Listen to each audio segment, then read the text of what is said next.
Hola, opositores, ¿qué tal? ¿Cómo estáis? Vamos a ver en la clase de hoy el Tribunal Constitucional, máximo órgano garante de la Constitución. Viene reflejado entre los artículos 159 y 165 de la Constitución española, pero además deberemos hacer mención, y lo haremos, a la Ley Orgánica 2.1979, que es la encargada de regir el Tribunal Constitucional. Normalmente, el Tribunal Constitucional se divide en varios apartados que se ven en profundidad, pero yo creo que con los apuntes vais a ser capaces de memorizar la inmensa mayoría. Por eso me voy a centrar en dos cosas que pueden llevar a algún tipo de duda o equívoco. Por un lado, la elección de los magistrados, cómo se eligen esos magistrados y quién lo hace, y por otro lado, los mecanismos de defensa de la Constitución que tiene el Tribunal Constitucional. Vamos a arrancar con el sistema de elección. Viene reflejado en el artículo 159 de la Constitución y en total se eligen 12 magistrados. 4 de ellos los elegirá el Senado por mayoría de 3/5, 4 de ellos el Congreso con una mayoría idéntica, 2 el Gobierno de la Nación y otros 2 el Consejo General del Poder Judicial. El mandato de todos estos magistrados será de 9 años y se renovarán por cuartas partes cada 3. ¿Qué quiere decir esto? Que si este año, 2024, toca una renovación del Tribunal Constitucional, no serán todos los miembros a la vez, sino que serán 4 los miembros que tengan que salir, los que entrasen antes en el Tribunal Constitucional.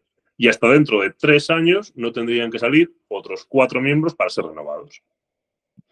Vamos ahora con los mecanismos de defensa, que es la parte más interesante desde el punto de vista del derecho constitucional, la interpretación de derechos fundamentales, la jurisprudencia que marca el Tribunal Constitucional.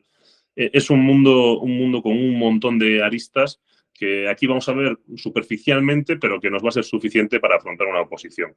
He separado estos mecanismos en dos, ¿de acuerdo? ¿Por qué? Pues porque son los que veis arriba, el recurso de inconstitucionalidad, la cuestión de inconstitucionalidad y el recurso de amparo, los vamos a ver en mayor profundidad ahora en un momentito, y son los que forman la garantía de la Constitución en mayor medida. Por debajo hay otros que son funciones que se le han ido atribuyendo al Tribunal Constitucional y que más bien vienen a dictaminar qué sucede en conflictos entre instituciones. Así tenemos, por ejemplo, los conflictos entre órganos constitucionales del Estado, que son el Congreso, el Senado, el Consejo General del Poder Judicial y el Gobierno. Cuando alguno de estos 4 órganos tiene un conflicto constitucional, puede elevarlo al tribunal. Lo mismo pasa cuando los conflictos son entre estados y comunidades autónomas. Tanto el gobierno de las comunidades autónomas como el gobierno de la nación tienen esa capacidad de acudir al Tribunal Constitucional para dirimir diferencias de competencias constitucionales entre ellos. También tenemos los de defensa de la autonomía local, que los veremos más en profundidad, no porque sean excesivamente importantes, pero sí porque son garante de la autonomía local, que en muchas oposiciones se le da mucha importancia y es algo que estudiamos con mucho detenimiento, ¿vale? Y también vamos a ver la impugnación de actos y disposiciones de órganos, porque es un privilegio y una prerrogativa muy especial que tiene el gobierno de la nación sobre las comunidades autónomas. Entonces, vamos a verlo en la profundidad que merece por ese motivo.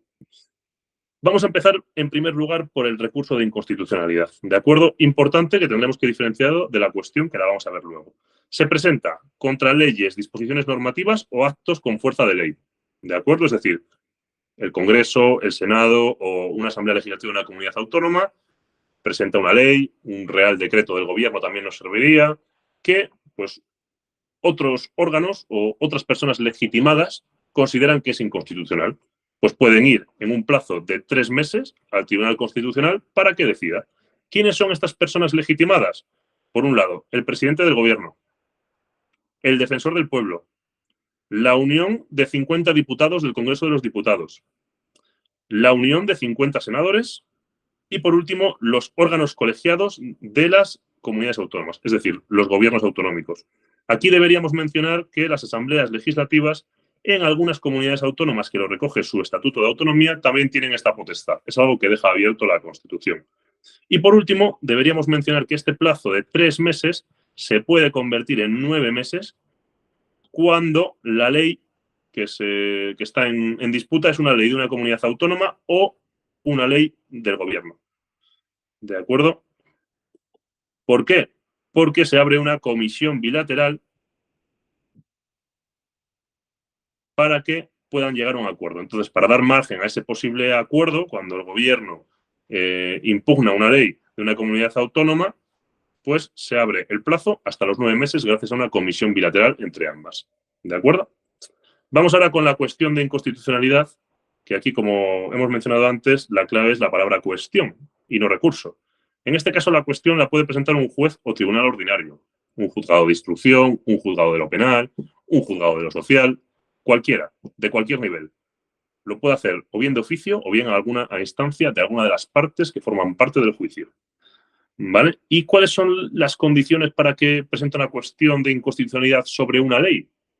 Pues que una ley o una norma con rango de ley, que esa sea aplicable al caso que está juzgando y que de la validez de esa norma dependa el fallo, la sentencia. ¿Vale? Es decir, no un juez cualquiera no puede decidir o pensar que una ley es inconstitucional y elevarla al Tribunal Constitucional. No, tiene que ser una ley aplicable al caso y muy importante. Es decir, que de la diferencia entre que esa ley sea constitucional o no, va a variar el fallo que va a hacer el juez en este juicio en concreto. Estos juicios se desarrollarán de la forma normal. Se hará la fase de la prueba, el juicio oral, todo lo que tenga que hacerse. Y en el momento en el que quede visto para sentencia será cuando se presente la cuestión de inconstitucionalidad. Entonces se suspenderá el proceso y hasta que no tengamos un pronunciamiento definitivo del Tribunal Constitucional, no habría sentencia en ese juicio. Por supuesto, lo que dice el Tribunal Constitucional, como de ello dependía el fallo, pues será vinculante para el juez. ¿De acuerdo? Vamos ahora con el recurso de amparo. Digamos que en el Tribunal Constitucional esto es la garantía de los derechos fundamentales y las libertades públicas. ¿De acuerdo? Hablamos de esto que hemos hablado tantas veces ya en nuestra posición, que es sección primera, capítulo segundo del título primero de la Constitución, de los derechos y las libertades públicas. ¿De acuerdo? Es la protección que el Tribunal Constitucional nos da ante cualquier vulneración de estos derechos que venga de un ente público. Esto es importante. ¿De acuerdo? Que ser que un órgano de la administración, un ayuntamiento, un juzgado, cualquier ente de este estilo es el que ha originado o ha provocado esa violación del derecho. ¿De acuerdo?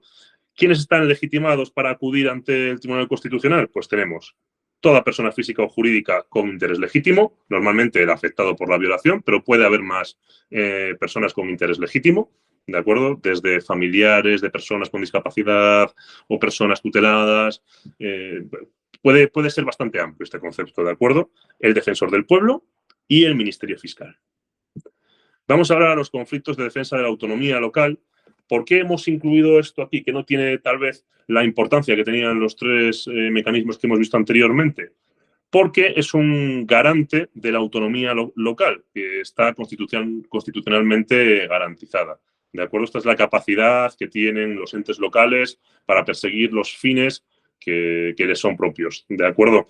Entonces, cuando haya una ley o disposición con rango de ley que un municipio, provincia, un ente local en general considere que le afecta y que no es constitucional y que viola este principio de la autonomía local, tiene la capacidad de llevarlo al Tribunal Constitucional con una serie de mayorías. ¿Quién lo puede llevar? Si hay un destinatario único de la ley, la provincia o el municipio que es destinatario único de esa ley puede llevarlo al Tribunal Constitucional.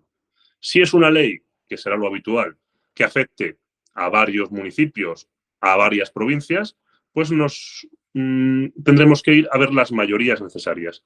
En el caso de los municipios necesitaremos la aprobación de un séptimo de los municipios que estén afectados por la ley y que estos representen un sexto de la población.